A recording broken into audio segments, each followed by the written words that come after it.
ఆత్మ సంబంధమైన చెరలో ఉన్నారా? ఎంత ప్రార్థన చేసినా వెలుగు లేదు, చీకటి చీకటి చీకటి. దైవ ప్రసన్నత లేదు, దేవుని అభిషేకం దిగి రావట్లేదు, నోట ప్రార్థన రావట్లేదు, ఏదో బలహీనత ఆవరించినట్లుగా కనిపిస్తుందా? అది ఆత్మీయ చెర. అలాంటి వారు ఉన్నారా? మీ చేతులు పైకెత్తిని మీ కొరకు మేము ప్రార్థన చేస్తా.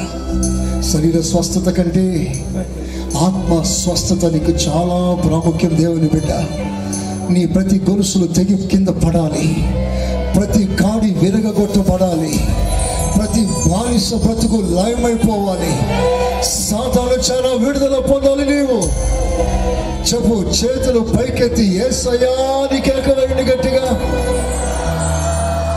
ఎంత గట్టిగా అరవగలవు అంత గట్టిగా యేసయ్యా అని కేకవే. నీ పైన ఆకాశం దద్దరిల్లినట్లుగా కేకవే. ఇంకా గట్టిగా యేసయ్యా. దేవుని బిడ్డలారా, ఇంకొకసారి నీ స్వరం పైకెత్తగలవా? సిగ్గుపడకు, భయపడకు. నీ ఆకలిని బట్టి ప్రభు నీ జీవితంలో కార్యం చేయబోతున్నాడు.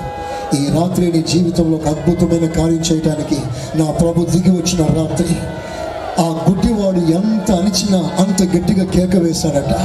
ఒక్కసారి ఈ నారా కోడులంతా దద్దరిల్లినట్లుగా, నీ పైనున్న ఆకాశం దురాత్మలు తొలగిపోయినట్లుగా, ఏ నామములో శక్తి కలదో, ఏ నామమును బట్టి సకల దీవెన దిగి రాబోతుందో ఆ నామాన్ని గట్టిగా ఉచ్చరిస్తావా?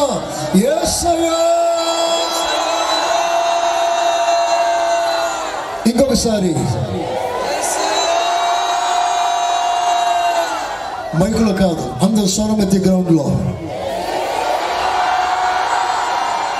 చెప్పండి. విడుదల కావాలయ్యా, విడుదల కావాలయ్యా, చెర మార్చయ్యా, బంధకాలు తెగిపోవాలయ్యా, కనికరించయ్యా. ఒక్క నిమిషం నీవే ప్రభుకు అప్పగించుకో.